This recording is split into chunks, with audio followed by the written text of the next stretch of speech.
ज्या पार्श्वभूमीवर अशा प्रकारची पत्रकार परिषद ती सुद्धा फलटण तालुक्यामध्ये माय माऊली माता भगिनी, माझी माता, माझी मुलगी, माझी पत्नी, माझ्या सर्व भगिनी या सर्वांच्या समोर साक्षीने करण्याची वेळ आली। त्याचं कारण ज्या पीडित तालुक्यामध्ये आत्महत्या झाली, त्यांचा जीव त्या ठिकाणी तळमळला, त्याचं कारण काय असेल? रणजितसिंह निंबाळकर कुणाचं कॅरेक्टर असर्शन्स करण्यासाठी इथं आलेला नाही किंवा कोणा कॅरेक्टरचं पोस्टमॉर्टम करण्यासाठी इथं आलेलं नाही आणि करणारही नाही, तो माझा स्वभावही नाही। त्या बिचाऱ्या माझ्या डॉक्टर भगिनीसाठी माझी सर्वांना विनंती की एक क्षण आपण सगळ्यांनी उभं राहू आणि श्रद्धांजली वाहू।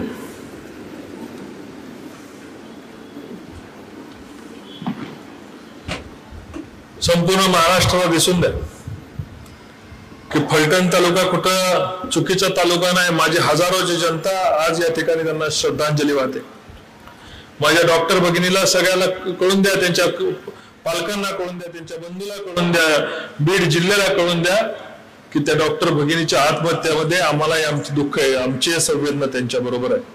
मी श्रद्धांजली या ठिकाणी त्यांना वाहतोय आणि आपण सर्वजण उभं राहिला, आपल्याला खूप खूप धन्यवाद। ओम शांती शांती। प्रथमतः या पत्रकार परिषदेचं स्वरूपाच्या पत्रकार परिषद चालू करण्याच्या पूर्वी पत्रकार बंधूंचं मी मनापासून या ठिकाणी स्वागत करतो। माझ्या हजारो भगिनी या ठिकाणी आलेल्या आहेत, त्यांचं स्वागत करतो। माझे सर्व बंधू या ठिकाणी आले, त्यांचे स्वागत करतो। ज्या माझ्या भगिनी सुषमाताई या ठिकाणी आल्या, त्यांनाही आपण निमंत्रण दिलं होतं। त्यांच्याविषयी जरी कोणी अपशब्द वापरले असते तर माझी महाराष्ट्राची भगिनी, मी त्यांची जाहीर व्यासपीठावरून त्यांची क्षमा मागतो। तो आपले संस्कार नाहीत, आपली संस्कृती नाही। आपण राजकारणामध्ये उतरल्यानंतर आपलं चरित्र हे लोकांचं चरित्र असतं, पब्लिक कॅरेक्टर असतं। लोकांना प्रश्न विचारायचा अधिकार असतो आणि तो कोणालाही आहे। हा प्रश्न विचारतोय, तो प्रश्न विचारतोय, याच्यामध्ये आपण मागं सरावं हा माझा स्वभाव नाही। म्हणून म्हणतं की ज्याला ज्याला प्रश्न विचारायचे त्याला कोणाला नाराज करणार।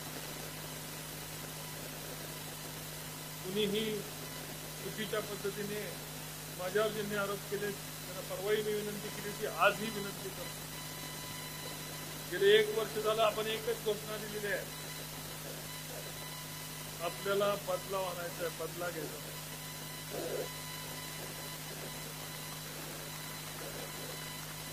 रणजित निंबाळकर बदला घेत नाही म्हणून तुम्ही माझ्या बरोबर आहे, बरोबर आहे।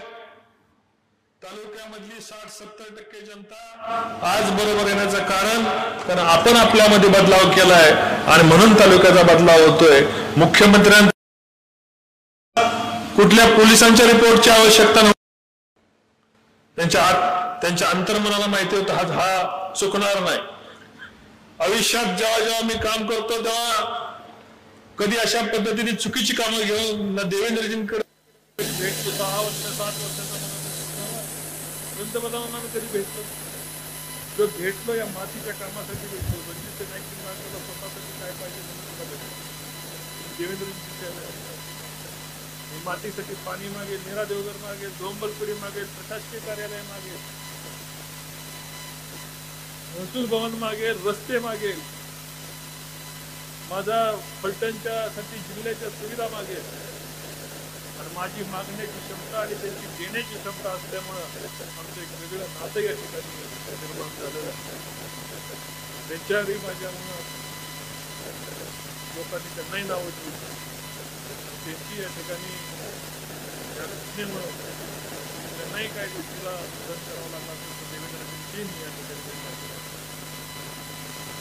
आणि विविध ठिकाणच्या वेगवेगळ्या तक्रारी ज्या माझ्याविषयी सोशल माध्यमातून केल्या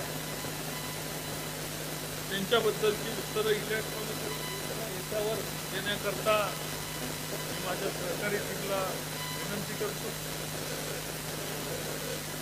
तत्पूर्वी काल या तालुक्याचे सांगितलं तर माझं नाव देऊन जातो.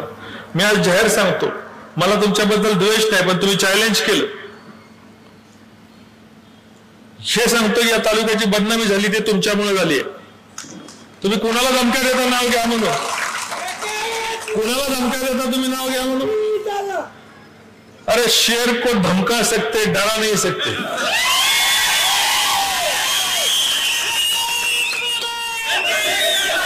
तुमच्या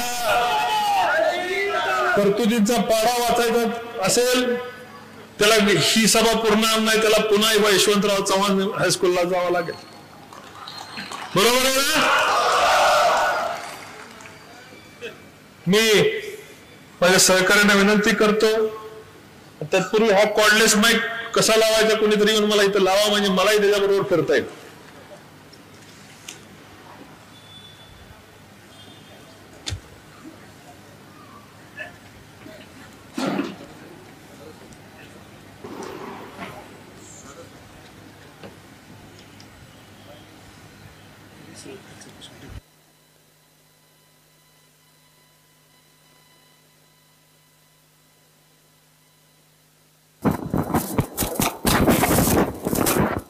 आवाज येतोय?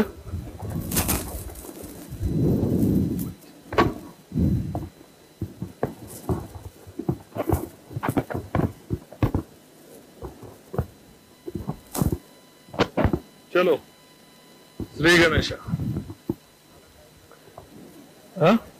डाईस साईडला घ्यायचा.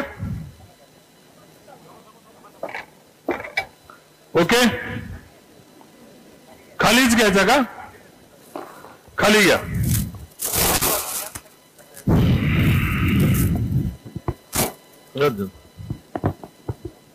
हे बरोबर लागले ना?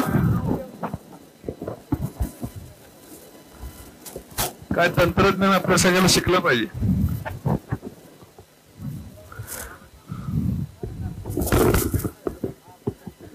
हे पण का बरोबर आहे? चल. स्वराज, मी सगळ्यांचे आरोप वाचणार आहे. दिगंबर अगोनेंच्या विषयीचे, त्याच्या पत्नीचे आरोप वाचणार आहे. नंदकुमार ननवरे यांच्या आत्महत्येच्या विषयी बोलणार आहे. मुकदमांच्या आरोपाच्या विषयी बोलणार आहे. तुमच्या आता ताईच्या आत्महत्येच्या विषयी बोलणार आहे. आणि याच्यानंतर पत्रकारांनी कुणी काय विचारलं तर त्याच्याविषयी बोलणार आहे. स्वराज नागरी पतसंस्थेच्या विषयी पहिला आरोप, जे दिगंबर अगोने यांच्या विषयी, त्यांच्या पत्नी त्या नेहमी बोलतात. महिला असल्यामुळे आपण त्यांचा सन्मान ठेवतो आणि मी यापुढेही ठेवत राहणार. माझी एक ऑडिओ क्लिप फिरते, ती तीन वर्षापूर्वीची ऑडिओ क्लिप आहे. 2 ते 3 वर्षापूर्वीची. एक सुद्धा शब्द चुकीचा गेलाय का? ते ऑडिओ क्लिप मध्ये सुद्धा त्यांनी तोडून मोडून वापरली. जेवढं पाहिजे तेवढंच दाखवलंय. मी काय म्हणणं होतं ते दाखवलं नाही, पण त्या माझ्या भगिनीला माहिती नाही की माझ्याकडे पण त्याची क्लिप आहे. ती मी पूर्णपणे आज ऐकवणार आहे. दिगंबर अगोने यांनी आपण स्वराज पतसंस्थेमधून त्यांना 1 कोटी रुपयाचं कर्ज दिलं होतं. 60-70 लाख रुपये त्यांनी फेडल्यानंतर जेव्हा विधानसभेची निवडणूक झाली आणि दुसऱ्या दिवशी आम्ही जाहीर केलं की दिगंबर अगोनेजी माझा संबंध तुटला, इथले फलटणचे सगळे पत्रकार या ठिकाणी साक्षीला, मी कारखान्यावर 2-3 दिवसामध्ये बैठक घेऊन सांगितलं होतं की दिगंबर अगोनेला परत जवळ करणार नाही. त्याची कारण आहेत, जो माणूस स्वतःच्या, आम्ही ताकदीने लढलो, पण जो पैशासाठी कॉम्प्रोमाइज स्वतःच्यासाठी झाला, म्हणून त्याच्यासाठी आम्ही जाहीर केलं. दरम्यानच्या काळामध्ये, नंतरच्या काळामध्ये त्याला स्वराज पतसंस्थे मधून जे कर्ज दिलं होतं त्याच्या हप्त्यासाठी जेव्हा कर्मचारी तिथे गेले, आज भरतो उद्या भरतो, नंतरच्या काळामध्ये त्यांची गरमी वाढायला लागली आणि गरमी वाढायला लागून त्यांनी अॅट्रॉसिटी लावतो, शिवाय द्यायला चालू केली. तेव्हाची ही त्यांनी त्यानंतर आपल्या तक्रारीनंतर त्यांनी एक तक्रार SP साहेब यांच्याकडे दाखल केली. त्याच्यामध्ये म्हणतात माझे वडील नामदेव अगोने यांच्यावर 226 कोटी रुपये कर्ज काढले. कोणाच्या सातबारावर कर्ज काढलं नव्हतं. 226 कोटी रुपये हे साखर कारखान्यावर कर्ज काढलं होतं. साखर कारखान्याची मालमत्ता आणि माझी मालमत्ता तारण दिली होती. दिगंबरचे माझे संबंध होते, त्यामुळं त्यांच्या वडिलांची आणि बाकीच्यांची साखरवाडीतली मालमत्ता सह तारण दिली होती आणि ती काढून पण दिली होती त्यांना. पण काढून द्यायच्या आतच एकाच ठिकाणी 3 बँकेचे बोजे त्यांनी चढवले आणि तिथून पुढे आमचा वाद चालू झाला.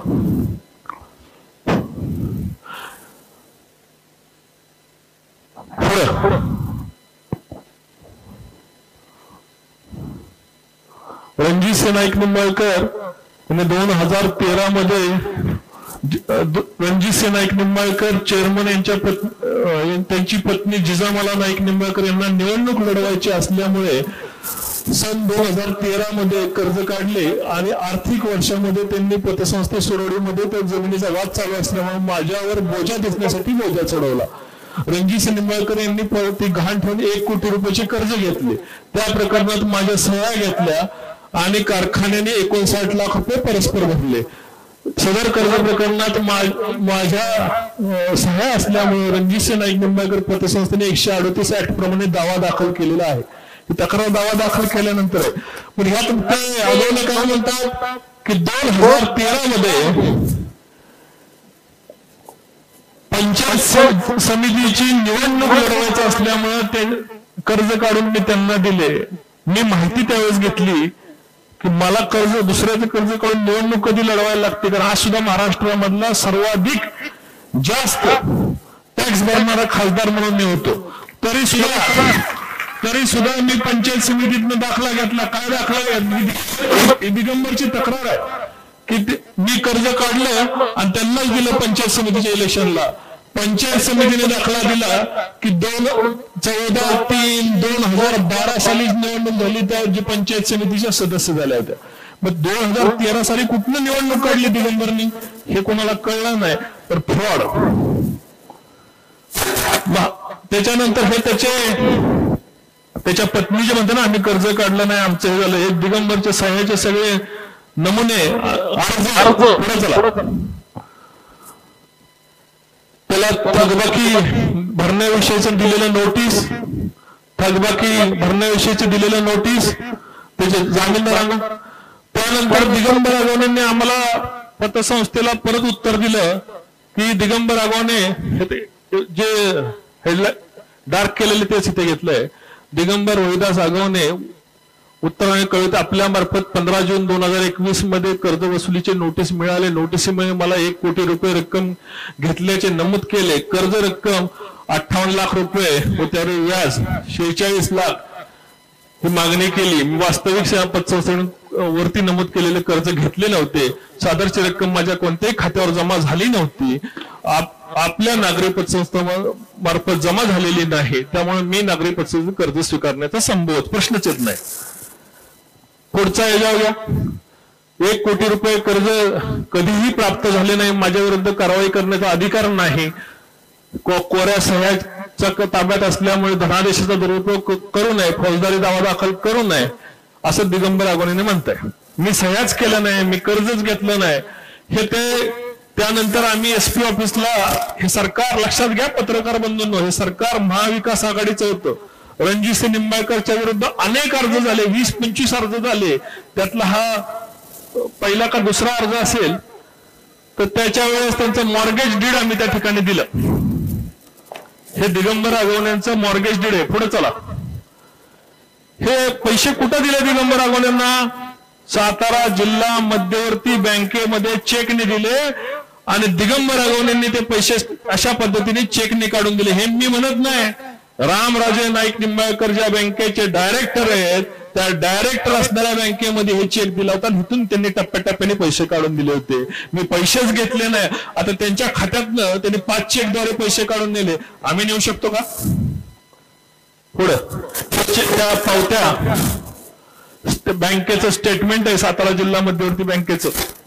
पुढं मग यांनी न्यायालयात आमच्या विरोधात दावा केला.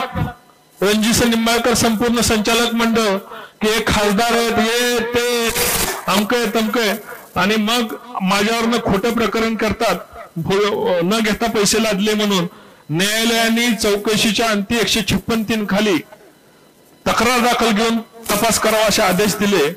ह्यांच्या ह्या तक्रारीवर हे दिगंबर अगवणेंची तक्रार की तदनंतर आपापसात संगनमत करून 1 कोटी रुपये तत्काळ मंजूर केले वगैरे वगैरे वगैरे. पुढे घ्या. ही त्यांची दिगंबर अगवणेंची तक्रार आहे. त्याच्यानंतर FIR दाखल झाला संचालक मंडळाच्या विरुद्ध माझ्यासहित. तत्कालीन मी संचालक आता त्यावेळेस नव्हतो, पण त्याच्या आधी संचालक होतो. माझ्यावर FIR दाखल झाला. पुढं नंतर मान्य न्यायालयाने याची चौकशी केली. पोलिसांनी चौकशी नाही केली. पोलिसांना जाब जबाब विचारले आणि जाब जबाबामध्ये न्यायालयाने त्याची बिसमरीची ऑर्डर पास केली. काय केली? बिसमरी म्हणजे खोटा गुन्हा दिगंबर अगवणेंनी दाखल केलेला आहे आणि त्यांना 183 अंतर्गत त्यांना शिक्षेसाठी ठेवलेला आहे. आता सुद्धा शिक्षेसाठी ठेवलाय. कधीही शिक्षा लागू शकते. जे पतसंस्थे आरोप केले त्याला न्यायालयाने त्याचं मत ऐकलं, आमच्या गुन्हा नोंद करायला लावला, चौकशी केली आणि नंतर बिसमरी ऍक्ट. आणि ही तारीख आपण सगळ्यांनी तारीख बघावी. 26/2/22 काहीतरी तारीख आहे. सरकार महाविकास आघाडीचं होतं, देवेंद्रजींचं सरकार नव्हतं. श्रीमंत रामराजे सभापती होते. पुढं ही ऑर्डर आहे. पुढं चला. ठीक आहे. बी फायनल ऍक्सेप्टेड. JMFC न्यायालय फलटण. पुढे चला. त्याच वेळेस पोलीस खात्यामध्ये मला 21 वेळा बोलवलं, कारण सरकार त्यांचं होतं. आर्थिक गुन्हे शाखेने माझी चौकशी केली. त्या चौकशीमध्ये गैर अर्जदाराचं म्हणणं हे आमचं म्हणणं, हे अर्जदाराचं म्हणणं आणि चौकशीतली वस्तुस्थिती काय? अर्जदार यांनी 1 कोटी रुपयाचा RTGS द्वारे घेतलेले आहेत. रक्कम घेतल्याचे मान्य करतात, पण वीज कंपनी कोजन यासाठी दिला अशी पूर्वावर रक्कम उत्तर दिली. परंतु तसं न करता वैयक्तिक खात्यावर सदर आयुर ट्रेडर अर्जदार यांना थकीत बिलापोटी वर्ग करून देणे रेकॉर्डर उपलब्ध केले. अर्जदार यांच्या पैशाचा व्यवहार एकमेकांच्या संगनमतीने झाला. अर्जदार यांनी पैसे स्वीकारले. कारखान्याच्या बिलापोटी खात्यावर भरले. फौजदारी गुन्ह्याचा प्रकार दिसून येत नाही. त्यांनी सांगितलं की त्या दरम्यानच्या काळामध्ये काय झालं होतं, त्यांनी 65 लाख रुपये बजाजसाठी भरले आणि 65 लाखात ते फोनवरूनच सांगितलं आम्हाला की तुम्ही मला काय बजाज नकोय, कुठलं तरी कर्ज मिळालं होतं, बजाज नको, पैसे 59 लाखाचे भरा. त्याच्यावर वेगळा आरोप केला. 59 लाख रुपये माझे परस्पर माझ्या कर्ज खिशावर भरले. आमच्या नाही, तिथेच कर्ज खिशावर भरले, तरी सुद्धा आरोप केला होता. तक्रारी. पुढं आता त्यानंतर आरोप केला होता की 7 ते 8 कोटी रुपयाची खोटी बिलं आम्हाला मारली कारखान्याने त्यांचा 5,72 लाख रुपयाचा चेक न्यायालयामध्ये भरला होता. 138 प्रमाणे कारवाई केली होती. त्यानंतर त्यांनी जिल्हा त्यांच्याकडे उपाधीक्षक आर्थिक गुन्हेकडे अर्ज केला. त्यांनी बिलं घेतलीच नाही. लास्ट कॉलम मध्ये आपण वाचू शकता की काय म्हणताय त्याच्यामध्ये. शेवट एकंदरीत अर्जदारांनी उपस्थित केल्या मुद्द्यात तथ्य दिसून येत नाही. सगळं संक्षिप्त चौकशी झाली. 21 वेळा मला बोलवलं होतं, मी कधी बोललो नाही. पुढं तेच ते म्हणतात की आमच्या जमिनीवर 224 कोटी रुपयाचे कर्ज काढलं. पिंपळवाडी येथे सेंट्रल बँक लास्ट विनंतीनं आर्थिक 19-20 मध्ये चढवला होता. 22 मध्ये सेंट्रल बँक ऑफ इंडियाने रेकॉर्डवर प्राप्त आहे. अर्जदार कारखान्याचे व्हाईस चेअरमन भागीदार कोणतेही आश्वासन दिलं नव्हतं. एकंदरीत अर्जदाराने उपस्थित केलेल्या मुद्द्यात तथ्य आढळून येत नाही. ह्याच्या वेळेसही सरकार महाविकास आघाडीत होतं. चलो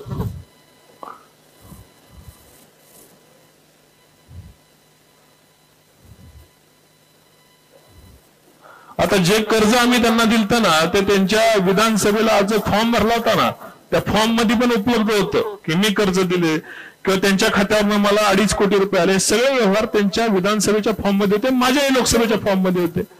तेच ते म्हटलंय की पैसेच घेतले नव्हते, मिळालेच नव्हते. तर दिगंबर अगवणेच्या ऍफिडेव्हिट मध्ये हा 81 लाख रुपये बॅलन्स स्वराजपासून सुद्धा दिसत होता.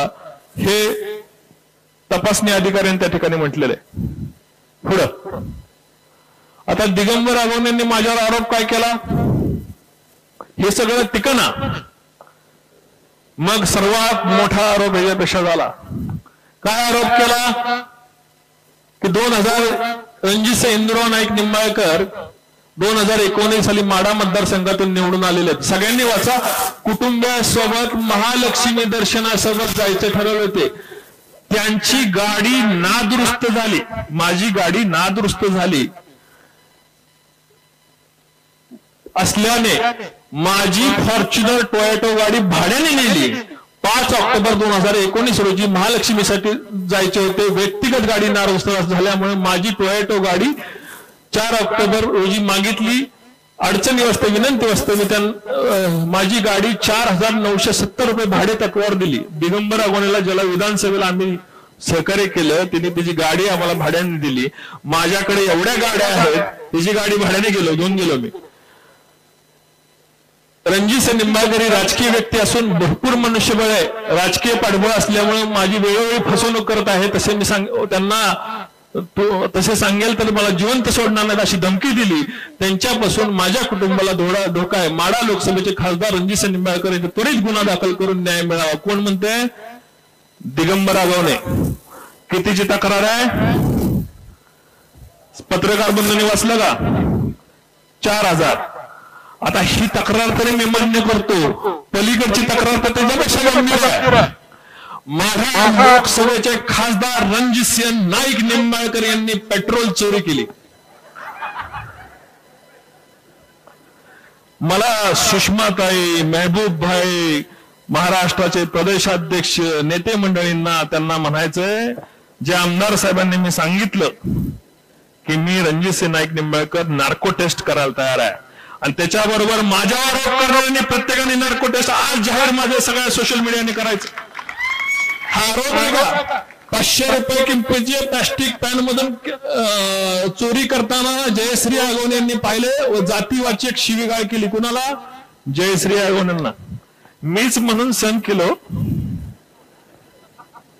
माझ्या जागी तुम्ही असता तर काय केलं असतं? कशाने हाणला असता?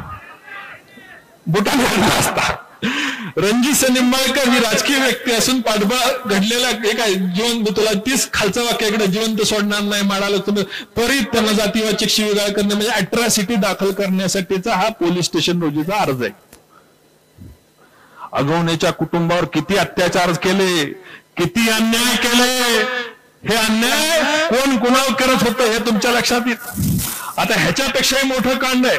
ह्या तक्रारी पोलीस स्टेशनने घेतल्या नाहीत, म्हणजे त्याच्यावर माझ्यावर गुन्हा दाखल नाही केला. कशा करतील? त्यांच्या नोकरात जातील का राहतील? 500 रुपये पेट्रोल चोरण्याकरता खासदार विमानाने गिरवीला आले आणि पेट्रोल चोरून पाटे पळून गेला.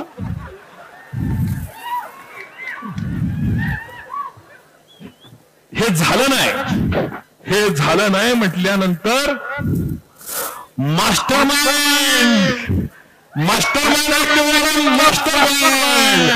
मास्टरमाइंडने नंतर काय आयडिया दिली? काय आयडिया? हे जरा नाही ते ऑडिओ क्लिप वाजवा. पहिली तर आमच्या जयश्री ताईची ऑडिओ क्लिप जी त्यांनी कापली होती ती जरा नीट ऐका.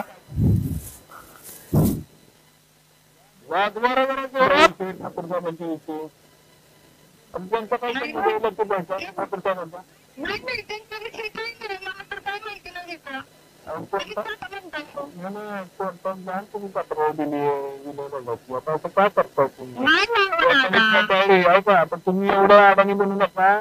काय तो खरं बोलत नसल्यामुळे सगळा विषय होतो. खरं बोलला असता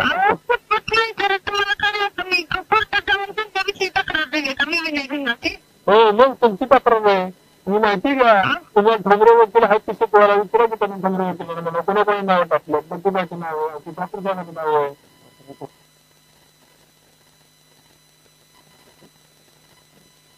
शेती विनयभंगाची तक्रार, आरोपी नंबर 1 रणजितसिंह हिंदूराव नाईक निंबाळकर. आरोपी नंबर 2 जरा उठा. विनयभंग कुणी केला? मी जिजामाला नाईक निंबाळकर यांनी केला. आरोपी नंबर 2 कुठे? खाली आरोपी नंबर 2 त्याच्यामध्ये या दिसत नसत इथं जिजामाला नाईक निंबाळकर नावाचा, आणि हे ऑनलाईन उपलब्ध आहे.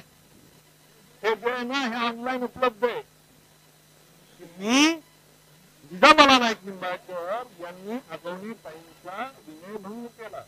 त्याच्याबरोबर आमच्या लतीबाईंच्या घरात लग्न होतं. आणि आमच्या कारखान्याचे संचालक सर्व यांनी विनयभंग केला. आता कोर्ट त्यांना विचारत होतो की विनयभंग मी एकटा करेन, ह्या कशा करतील. मास्टर माइंडला आम्हाला द्वाराला गुंतवायचं. लोक कसं चालतं बघा, आधी भ्रष्टाचार केला मला, बोललो तुम्हाला कधी मी मला भ्रष्टाचार केला, 5,000 रुपये भाडं दिलं नाही म्हणून अट्रॉसिटी केली, मी बोललो तुम्हाला कधी, काय सहन केलं मला. नंतर माझ्या जे मला दादा दादा ज्या क्लिप मध्ये म्हणते त्याच भगिनीने माझ्यावर विनयभंग केला. बोलायचं किती, रडायचं किती आणि लढायचं कोणासाठी. पैशासाठी माणसं जरी इतकी माती मूल होत असतील, पैशासाठी माणसं माती खात असतील. आणि मला हे सगळे आरोप बघितल्यानंतर देवेंद्रजींनी म्हटले दादा तुम्हाला यावेळेस तिकीट देणार नाही. म्हटलं तुमचा मोठा खून दरोडा आरोप असता तर विचार केला असता. म्हटलं तुमचा भुरट्या चोरीचा गुन्हा हे इथं कुठं, हे विधानसभेत आहे, हाऊस मध्ये रेकॉर्डला आहे, तुम्ही जाऊन चेक करा. भुरट्या चोराचा आरोप माझ्यावर भुरटा चोर मला केला. आगेच्या बरोबर ह्याच्यावर प्रकरण थांबलं नाही. आता काल परवाचा व्हिडिओ आहे, ज्या ताई रडतायत पुण्याच्या बंगल्यातनं बाहेर दिसतंय का, ईडी काय त्या तिन्ही भावांचा बंगला, यातून त्या ताई कशा बाहेर व्हिडिओ दाखवा इकडं, पूर्ण सुरुवात पासून चालू करा बरं. ही गाडी बाहेर आली, मुलगा पळत आला अगवणींचा. षडयंत्र कसं करतात, कोण करतो, त्या अगवणी काही पळत आल्या पण दिसू नाही म्हणून, आणि बंगला घेतो उभं राहिलं. आता काय झालं, बारकी बारक्या पोरांकडे कॅमेरे आले, कोण करू तुमचा होते, आपण करतो का, कोणी जर केलं ही जेव्हा प्रकरण तापायला लागलं ते आगामी काही म्हटलं रंगणार येणार, पोरींची आत्महत्या काढणार, आत्महत्या पण येणार आहे. पुण्याच्या बंगल्यात हे वकील मंडळी सगळी कशी तक्रार करायचं, कसं रडायचं, ते पुण्याच्या हे 3 भावांच्या बंगल्यात आलेला आहे. तयार तयार करलो एखाद्याची बदनामी. मग अशी वाक्य लिहितो ना की योद्धा जर शरणगती येत नाही, शरणागती घेत नाही तर त्याला बदनाम करायचा. आणि 1 महिन्यापूर्वी रणजित सिंग तर चांगला होता, संजय बाबा माझ्याकडे 2 वेळा आले, रामराजेंचे 50 निरोप आले की आपण मनोमिलन करू. मी म्हटली कोठार बाहेर काढणार माझा. म्हटलं तुमचं मन पण नको, तुमचं मिलन पण नको, काही नको. तर ताई बाहेर आल्यानंतर परत दुसऱ्या ताईंना संपर्क केला. त्या बिचारीचा काही दोष असं मला वाटत नाही, कारण स्त्री रडली तर आपलं सगळं वाटोच होतं. बरोबर आहे ना, पत्रकारांना पटतंय का नाही. पुढे घ्या. आता माझ्या लाडक्या ताईने माझ्यावर आरोप केले किती 277 गुन्हे ऊस मुकदमावर, ऊस कामगारावर फलटणमध्ये लागले. ताईचा काय दोष आहे का यात, आहे का दोष. ताईला माहिती देणे कोणी दिली, मास्टर माइंडने माहिती दिली, ताईने माहिती तशीच घेतली. कारण समोर जसं सोशल मीडिया पत्रकारांनी माझी बाजूच उचलली नाही, डायरेक्ट मला आतंकवादी गुन्हेगार करून ठेवला, तसंच तर ताईंनी आपलं जसं येईल तसं वाजवायला चालू केलं, येईल तसं वाजवायचं. आता ह्या 277 गुन्ह्यामध्ये फलटणमध्ये फक्त 37 गुन्हे आहेत. किती? 37. त्यातल्या 12 गुन्हे स्वराज कारखान्याचे, 10-12 गुन्हे श्रीरामचे, साखरवाडीचे, शरवीचे. जिल्ह्यात मिळून 2021 नंतर 2025 पर्यंत 160 गुन्हे संपूर्ण जिल्ह्याचे. 277 गुन्हे कुठून आले का? ते आजची प्रेस नोट एसपीची सगळ्यांच्या व्हॉट्सअपवर असेल, दुपारी चालू आहे. काय म्हणतात पोलीस अधीक्षक, 2022 ते 25 मध्ये 160 फसवणुकीचे गुन्हे, टोळी मुकदमांची आणि हिंसे. कुणाचे? कारखानावर जिल्ह्यातील वार्ताहर प्रतिनिधी, साखर कारखान्यातर्फे फसवणुकीचे गुन्हे, गुन्ह्याची माहिती वारंवार विचारणा केली. प्रसारमाध्यमांमध्ये गुन्ह्याच्या संख्येबाबत अनेक गैरसमज आहेत, त्यानुसार माहिती देण्यासाठी सातारा जिल्ह्यात 22 ते 25 160 फसवणुकीचे गुन्हे आहेत. साखर कारखान्याचे पैसे बुडले, तिथे लोकांना मारलं, त्याच्या गुन्हा दाखल करायला नको का? आपल्या लोकांना टोळी मुकदमांना फसवलं, गुन्हा दाखल करायला नको? माझं काय चुकतंय का? आणि कारखाना ही स्वतंत्र संस्था आहे, मी तिथे काही संचालक नाही, चेअरमन नाही. सगळ्या कारखान्यांनी गुन्हे दाखल केले. फक्त रणजित नाईक निंबाळकरनी 277 गुन्हे दाखल केले. रणजित निंबाळकरच्या वसुली केंद्र, पोलीस छावणी सगळं. पण वस्तुस्थिती हे मित्रांनो, जो मित्र माझा जो बोलतो तुम्ही माहिती घ्यावी. मला बोलण्याबद्दल, आरोप करणाऱ्याबद्दल, आरोपाला रणजित निंबाळकर घाबरत नाही. आणि गुन्हा केला तर शिक्षेला घाबरत नाही. पण जो गुन्हा नाही केला तर कुणाच्या बापाला घाबरत नाही. पुढे चला. हे बघा, कारखान्यांच्या गुन्हे फलटण तालुक्यामध्ये स्वराज कारखान्याचे 1 ते 5, त्यांच्या दत्त इंडियाचे गुन्हे. पुढे चला. हे सगळे स्वराज इतर फिर्यादी, श्रीराम कारखान्याचे गुन्हे, शरीर कारखान्याचे गुन्हे, काळे साहेबांची माहिती फलटण शहर पोलीस स्टेशन. आगे चलो. आता ह्याच्यापेक्षा गंभीर प्रकरण समोर आलं. काय प्रकरण समोर आलं? बीड मध्ये ज्यांच्यावर आम्ही FIR केल्या, आम्ही समजा 10 लोकांवर FIR केला. फलटण म्हणून त्यांना माणसं जाऊन भेटायला लागले की तुम्ही कारखान्यांच्या विषयावर आणि रणजित निंबाळकर गरम भट्टे लगाव तडका. कारखान्याचे मुकदम द्यायला लागले की रणजित निंबाळकरनी कसं मारलं, त्यांच्या लोकांनी कसं मारलं, पोलिसांनी कसं मारलं, मुंडेबाईंनी त्यांना मदत केली, त्या बिचारी मयत झाली. तुझ्या एकाही ज्या मुकदमांच्या विरुद्ध आम्ही तक्रार केल्या, तिथे एकाही मुकदमानं ज्या मुकदम बोलले ते एकाही मुकदमाने तुम्ही टेस्ट केलं नव्हतं. पण प्रत्येक मुकदम म्हणायचा मुंडेबाई मला भेटली आणि मीच तो मुकदम जवारी. हे ते गुन्हे. आता हे भाऊसाहेब राठोड म्हणून एक व्यक्ती बोलला परवा बीडमध्ये, त्याच्यावर इतर ठिकाणचे गुन्हे किती ते काढले. 2-4 आम्ही गुन्हे दाखल केले, ते हवं नाहीत. सगळ्यांनी, पत्रकारांनी बघावं. भाऊसाहेब राठोड तो बोलला, त्याची ही परिस्थिती.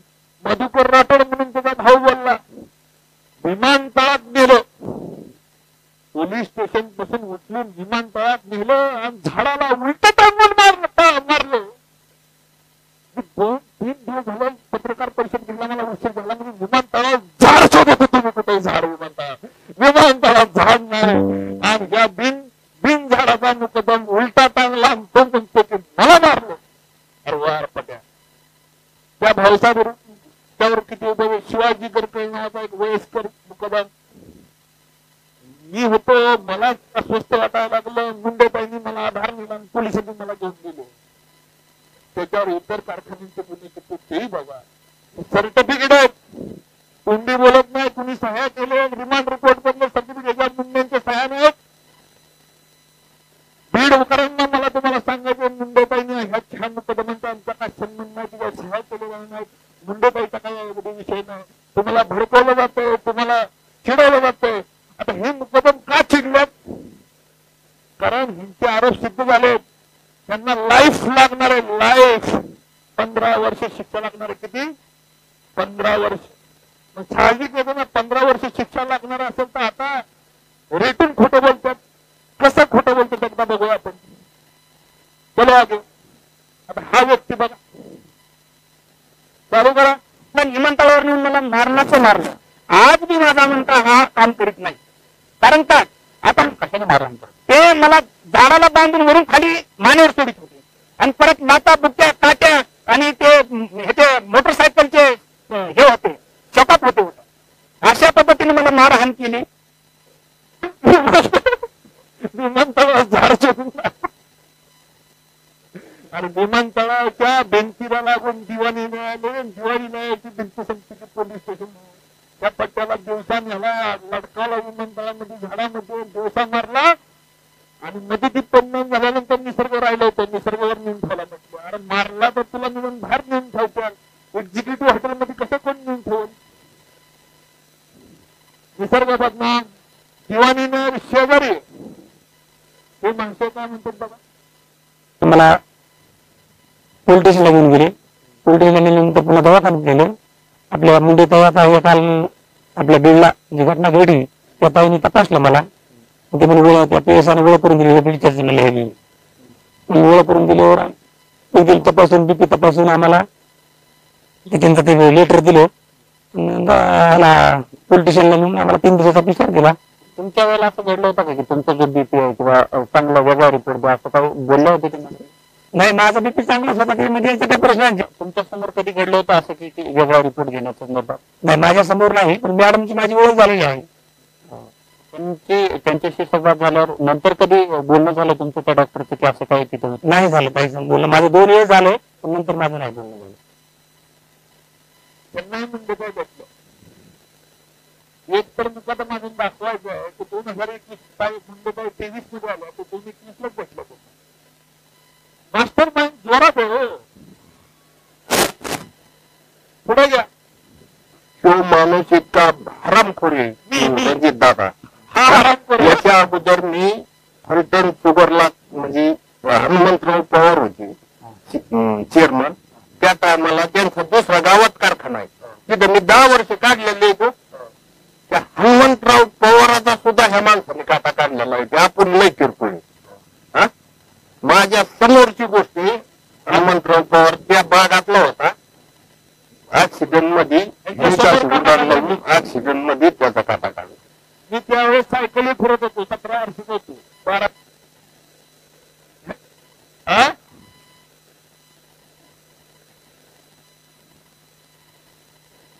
1997 साली त्यांचा मृत्यू झाला होता. मी 18-19 वर्षाचा असेल. आणि अशा परिस्थितीमध्ये हे माणसे म्हणतात माझ्या समोर हनुमंतराव पवारांचा काटा काढला. बरं, आगे चलिए. आता या संपूर्ण प्रकरणामध्ये एका अर्जावरती महिला डॉक्टरने उल्लेख केला होता ज्यांनी सुसाईड केलं. या संपूर्ण प्रकरणामध्ये एका अर्जावरती महिला डॉक्टरने उल्लेख केला होता ज्यांनी सुसाईड केलं, आत्महत्या केली, की फिट अनफिट सर्टिफिकेट देण्याच्या संदर्भात त्यांच्यावर खासदारांच्या 2 पिढी नेऊन दबाव टाकला. ते सगळं प्रकरण तुमचं होतं का? हो. ते प्रकरण माझं होतं. तपासणी रिपोर्ट आहे. पुढे या संपूर्ण प्रकरणामध्ये एका अर्जावरती महिला डॉक्टरने उल्लेख केला होता ज्यांनी सुसाईड केलं, आत्महत्या केली, की फिट अनफिट सर्टिफिकेट देण्याच्या संदर्भात त्यांच्यावर खासदारांच्या 2 पिढी नेऊन दबाव टाकला. ते सगळं प्रकरण तुमचं होतं का? हो. ते प्रकरण माझं होतं.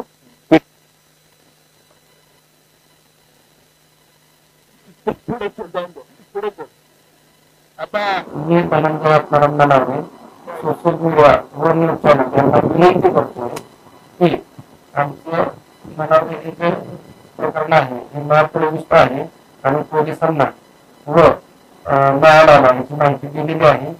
तरी मला मानसिक त्रास होईल असं कुठल्याही न्यूज चॅनल व सोशल मीडियावर करू नये ही विनंती.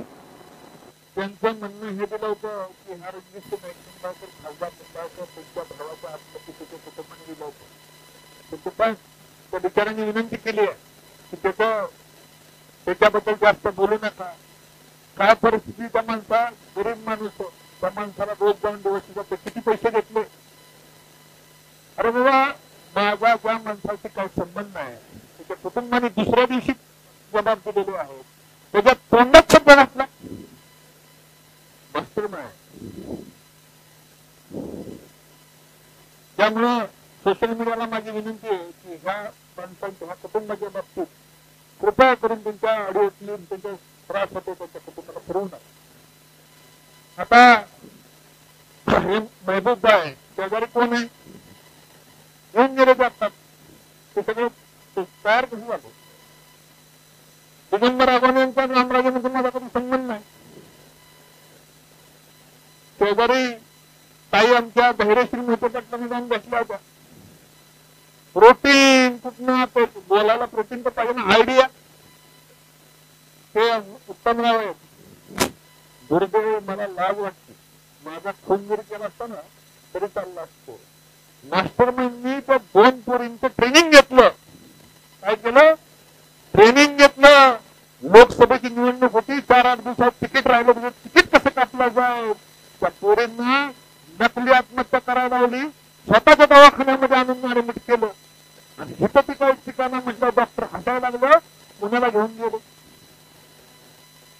परिस्थिती म्हणजे रणजित निंबाळकर पेट्रोल चोर, रणजित निंबाळकर विनयभंग करणारा, रणजित निंबाळकर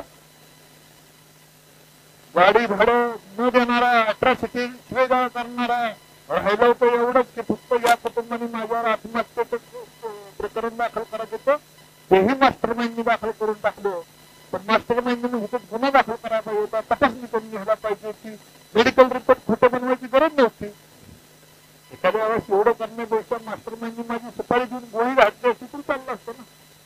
किती माणसाला त्रास द्यायचा, एखाद्याला किती सहन करायचे आणि परिश्रम आणायचा, बदला घ्यायचा नाही, बदला आणायचा. कारण मी कसं करतो. चलो आगे. आता आदरणीय संतदाबाईच्या विषयामधला हे विषय आपण सगळ्यांनी नीट समजून घ्यायचं. त्यांच्यावर त्यांच्या खात्या अंतर्गत पोलिसांच्या तक्रारीविषयी चौकशी चालली होती. काय चालली होती? चौकशी. त्या चौकशीमध्ये ते काही काय म्हणतात की माननीय खासदार यांचे 2 PA त्या ठिकाणी आले होते. त्यांनी मला खासदारांना फोनवर बोलणं करून दिलं. मी खासदार सरांना विचारणा केली की पोलिसां कर्मचाऱ्यांनी आपल्याविषयी कंप्लेंट आहे, त्याविषयी आपलं काय म्हणणं आहे का? तेव्हा त्यांनी असं सांगितलं की आरोप चुकीचे आहे, असं माझ्याकडे पुन्हा होणार नाही. त्यांना मी हमी दिली. एवढंच वाक्य मास्टर माइंडला सापडलं आणि तो खासदार वाक्याचं कधी 4 महिन्याचं ते मेडिकल डॉक्टर आहे. जेव्हा मी इथे एखादा मुकदम वगैरे आणतो ना, तेव्हा वेगवेगळ्या खासदार आमदारांचे फोन येतो. त्याचे तालुक्याचे कार्यकर्ता नाही. कुठल्या खासदाराने फोन केला आणि त्या ज्यांनी कोणी केला, मी तर म्हटलं मला आठवतच नाही, मी 100 फोन करतो, त्यांनी पण केला. ह्याच्यामध्ये गैर काय? पण खासदारांनी त्यांच्या पीएनी दबाव आणला. 6 महिन्यापूर्वीच्या दबाव आणलेला काही हॉटेलला जाऊन स्वतः हस्तांतराने हातावर देऊन गुन्हेगारांची नावं गळ्यात फास ऐकून ह्या पीएच्या दबाव करू शकेल का? करू शकतो का? आणि ह्यात काय म्हटलं, पोलिसांनी तुमच्या जी तक्रार त्यांच्याविषयी चालू होती त्याच्याविषयीची माहिती त्यांनी घेतली होती. मी खासदार वाचनाला पडलोय. ठीक आहे, जर एखाद्याला मारलं तर तिकडेच टाकतील ना. जसं भोसले साहेबांनी सांगितलं की मारलेला म्हणून कशाला आपल्या घरात आणायचं. पण आपण शेळी मेली तरी पंचनामा करतो ना. आमदार साहेब तर प्रत्येक गायचा शेळीचा पंचनामा करतात अलीकडे. आणि मग माणूस एखाद्याच्या घरामध्ये मेल्यानंतर पंचनामा होत नाही का? अशा कुठली कथा ऐकली का बॉयलर मध्ये टाकलं वगैरे? आणि हा बॉयलर आमची कंपनी चालवत नाही, थर्मॅक्स नावाची कंपनी चालवते. स्टीम आम्हाला ती काढून देते. 1 लाख कोटीची कंपनी, 10,000 कोटी प्रॉफिट आहे त्याचा. किती? 10,000 कोटी. 1 लाख कोटीचं व्हॅल्युएशन आहे, 10,000 कोटी प्रॉफिट आहे. 250 माणसं त्यांची काम करतात. म्हणजे माणूस आणायचा, 150 फूट बॉयलरवरती न्यायचा आणि मग त्यांच्या ताब्यात द्यायचा आणि मग टाका मारायचं. 250 माणसं डोळ्याला पट्टी बांधून करतात. जर एखाद्याचा कार्यक्रम झाला असेल तर तिकडे आणायची काय गरज आहे? आरोप करताना जरा डोकं चालून आरोप केले पाहिजे ना. त्यांना द्यायची. सुषमाताईकडे माहिती देताना जरा काही फरक पडलीच नाहीत त्याच्यावर. ही बॉयलरचा एक आरोप, सगळे आरोप करतोय. आता राहिला काय? कुट्टे ग्रुप ही 2018 साली कुट्टे ग्रुपला आपण दिली. 1 वर्षभराच्या व्यवहारानंतर 2019ला हस्तांतर केलं. 75 कोटी फायनल व्यवहार जो झाला आमचा तो 75 कोटी. या महाभागानं तिकडे जाऊन सांगितलं 1400 कोटीला व्यवहार झाला. तर ते कुट्ट्यांच्या अडचणी काय असतील त्या असतील. 2018ला व्यवहार झालेला 2025 मध्ये त्या अडचणीत गेले. किती वर्षानंतर? 18 ते 25 किती झाले? माझं गणित कच्चं आहे, 7 वर्ष. मग एखादी गाडी जर आपण एखाद्याने विकली, तिने जाऊन ठोकली तर पहिल्या मालकाला काय होतं का? पण काय झालंय, बारकी जी सटर फटर युट्यूब चॅनल आलेत का, कॉइन बॉक्स टाकला की बोलायचं. रणजित निंबाळकरनी ते कुठली त्यांची पतसंस्था डेअरी घेतल्यामुळे अडचणीत आली. ह्या सगळ्या कॉइन बॉक्सवर मी फौजदारी दाखल करणार आहे. काय करणार आहे? फौजदारी दाखल करणार आहे.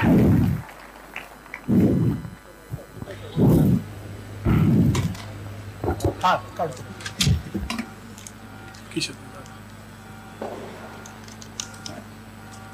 किती बदनामी करायची, काय करायची, किती सहन करायची लिमिट आहे. जे यांनी अशा अफवा पसरवल्या यांची सगळ्यांची लिस्ट तयार झालेली आहे. सबका हिसाब होगा. आमचं चांगलं काय कोणाला दिसत नाही. मालोजी बँक कशी बर्बाद झाली. मालोजी बँक कोण चालवत माहिती का? बुलढाणा पतसंस्था. माहिती तुम्हाला? कधी पतसंस्था बँक ही यांची मर्दुमकी. जर कर्जमाफी झाली नसती तर मग मालोजी बँक काय झालं असतं तुम्हाला कळलं असतं. कसे फ्रॉड करून ते करणं त्यात बसली, काय झाली हे ते त्यांना माहिती. श्रीराम सहकारी कारखाना आजोबांनी तयार केला ना. मालोजी राजा आमच्याच घरात गेलेत ना. आमच्या त्यांनी पण मदत केली ना त्यांना. हे यांची मर्दुमकी. कारखाना कोणाला चालवलेला आहे? आवाड्यांना. श्रीराम सहकारी कारखाना आवाड्यांना, बँक बुलढाणा बँकेला दूध संघाचा निलाव झालाय. हे यांचं कर्तृत्व. आणि हे झाकण्यासाठी रणजित निंबाळकर खरेदी विक्री संघ तर गायबच झालाय. कुणी शोधून दाखवा खरेदी विक्री संघ कुठे आहे फलटणचा. Muster India. मला मार्केट कमिटी बद्दल बोलायचंच नाही.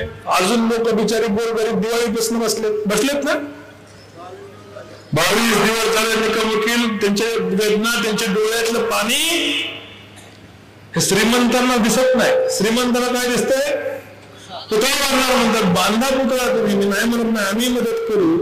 पण पहिला जे जावई फलटणचे छत्रपती शिवाजी महाराज त्यांचा पुतळा पूर्ण अक्षतिक बांधायचा होता. तो बांधला का नाही? नाही बांधला. ज्या महाराणी आहेत फलटणच्या, ज्या घरातल्या आहेत आपल्या, त्या महाराणी सईबाईंचा पुतळा बांधला का? नाही बांधला. मीच पत्र दिलं सईबाईंच्या समाधीसाठी. आता त्याला निधी वर्ग झालेला आहे. संभाजी महाराज पण जाव आहेत. ह्यांचे पुतळे कधी बांधले नाहीत.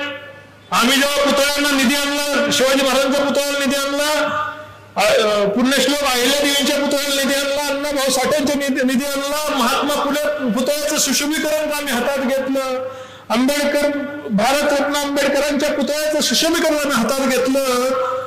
तेव्हा यांना संभाजी महाराज आठवले. कारण ते आम्ही करत होतो. गडबडीने पुतळा बसवला. ठीक आहे, बाकीचे पुतळे आपण बसवू. या ताईचा पुतळा बसवायचा असेल तर निश्चितपणे आम्ही त्याला मदत करू. पण ताईच्या बाबतीत राजकारण करतात तर तुम्ही त्या घरच्यांना माझी विनंती आहे की तुमच्यासाठी हे असणार हे मगरमच्छ असू हे रणजित निंबाळकरला बर्बाद करण्यासाठी असू. फोनवरनं व्हॉट्सअप कॉलवरनं बोलणार. ताई त्याची खरी सहानुभूती होती माहिती घ्यायची होती. पण ताईचं त्यांना देणं गेलं नव्हतं. तो रिपोर्ट 4 महिन्यापूर्वीचा 5 महिन्यापूर्वीचा पोलिसांनी मिळाला. त्यात खासदार तरुण लोक होतात. कसं याला अडकवता येईल, कसं देवेंद्रजींची सभा फेर घालवता येईल, कसं देवेंद्रजी येऊच नाही. देवेंद्रजी आल्यानंतर हजारो कोटी निराधारच्या कामाचं उद्घाटन, प्रशासकीय भवनचं उद्घाटन, रस्त्याचं उद्घाटन, महसूल भवनचं उद्घाटन, सगळं पोलीस स्टेशनचं उद्घाटन, जिल्हा न्यायालयाची घोषणा, दिवाणी न्यायालयाची घोषणा. फलटण बदलते, हे बदलतं फलटण त्यांना सहन होत नव्हतं. म्हणून डोक्यातनं आयडिया कशी आली की ह्याला शाळा छापायचा. ऊस मुकदमांच्या यांच्यावर फार झालं. त्यांना बोलवलं, कोण कसं बोलावलं, आत्महत्या लोकांच्या पुढे केल्या. यांच्या आत्महत्याला मला जोडलं. दुर्दैव फलटणच्या ह्या माणसाने नाव खराब केलं. तिन्ही भावांनी नाव खराब केलं. कोण झाकायचा आणि कोण उघडायचा असला प्रकारच नाही. त्यांना सर्वसामान्य माणसं पुढाला आम्ही बरेच कुटुंबात पुढालो. बालजीराव वगैरे आमच्या कुटुंबात गेले असेल तर आमची अवस्था आम्हाला माहिती. माझ्या वडिलांनी हॉटेलमध्ये 13 वर्षी बाहेर पडून हॉटेलमध्ये काम केलंय, साखर कारखान्यामध्ये काम केलं, स्वतःच्या मनगटाच्या जीवावर संसार उभा केलाय. आणि त्यांच्या पोरांनी हिंदी कारखाने बाळान दिले आणि ह्या पोरांनी कारखाना त्यांच्या नावाने उभा करून दाखवला. हे कधी कौतुक नाही. आम्ही त्या बापदादाच्या पैशावर आजोबाच्या पैशावर आलो नाही. रणजित निंबाळकरने ते काहीच घेतलेलं नाही. आज यांचे धंदे काय जुनं ऐकायचं. किरीचीवाडी म्हणून गाव आहे, जावली गाव आहे, ढवळवाडी गाव आहे. महसूल मंत्री कोण झालं आणि कुणी कुणाचे शिक्के टाकले, लोक हजारो लोकांच्या जमिनी एका दिवसात कब्जा कसं केला जाणच पाहिजे. मला त्या 500 एकर MIDC त्या पुजाऱ्यांनी मला सांगितलं, मी त्यातनं 4-5 वर्षांनी राजीनामा दिला, पण मी सरकारला सांगितलं की MIDC करा, 25,000 पोरांना काम देईल, 1,00,000 पोरांना काम मिळत, जमीन फुकट घेऊन टाका. रुपयाला कुणाचा निंदा नाही, हजारो कोटी रुपयाचे टर्नओव्हर झाले, रुपया कुणाचा राहिला का शेतकऱ्याचा? मी गप्प बसतो, बिलं मिळत नाही म्हणून सांगतात, मी कधी बोलायला करतात, कारण नुसती घाणच घालली चांगलं जरी निघत होतं कशाला सारखं बोलायचं? ही सरकारमुळे ही बहीण, त्या बहिणीच्या माझ्यामुळे चुकून कुठं तिच्याविषयीचं चरित्र हाणून घेऊ नये म्हणून मी शांत बसतो, नको 3-4 दिवस. पण जे तिथं गटार चालू झालं बंदच होईना. म्हटलं आपल्याला आता उत्तर द्यावं लागलं, तर लोकांच्या मनामध्ये आपल्याविषयी संशय बघा महाराष्ट्र सरकारचं नाही असे संशय निर्माण करायचं काम या मंडळींनी केलं, फलटणला बदनाम करायचं काम केलं. मी आपल्या माध्यमातून इलेक्ट्रॉनिक मीडियाच्या माध्यमातून मी आज जाहीर करतो, मी हे सगळं बोलतोय खरं मानू नका, पुरावे गृहीत धरू नका.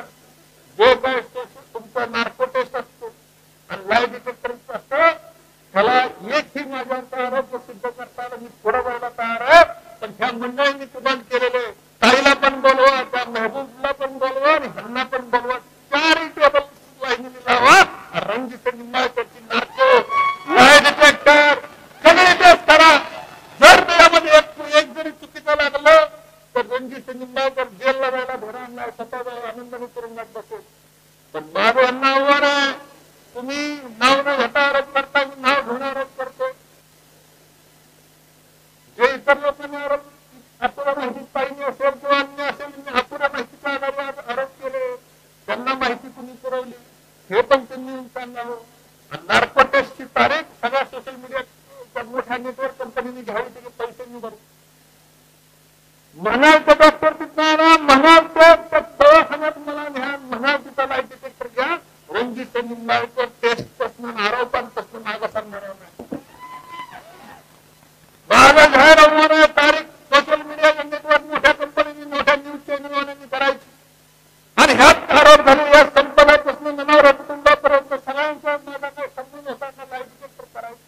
हजारो कुटुंबांनी जे आरोप केले त्याच्याबद्दल लाईट डिटेक्टर करायचं आणि ह्या सगळ्यांना माझ्याबरोबर लाईट डिटेक्टर करायचं. नुसतं आरोप करून द्यायच जायचं नाही, समोर येऊन लाईट डिटेक्टर मध्ये खरं आरोप पुरावा खरं म्हणून सांगायचं काम आता करायचं.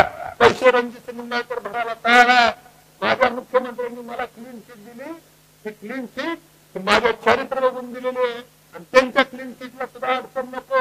होऊन जाऊन जाणार टेस्ट, होऊन जाऊन जाणार डिटेक्टर टेस्ट. रणजित निंबाळकर तयार आहे, तुम्ही तुम्हाला घाबरणार नाही. माझ्या भगिनी या ठिकाणी उपस्थित, माझी बहीण या ठिकाणी, माझी आई या ठिकाणी, माझी पत्नी या ठिकाणी, माझी मुलगी या ठिकाणी, माझे भाऊ या ठिकाणी. कशाला घाबरायचं? घाबरू का मी? जायचं ना लाईट डिटेक्टर आणि याला नार्को टेस्टला पुढं बोलवा यांना. माझं जाहीर आमंत्रण आहे, कधी येतात? आता जर ह्या माणसांनी लाईट डिटेक्टर चाचणीला पुढे नाही आले, ह्यांचं करायचं काय? काय करायचं? मी असं काय म्हणणार नाही. तुम्ही जे काय करायचं ते तुम्ही ठरवा.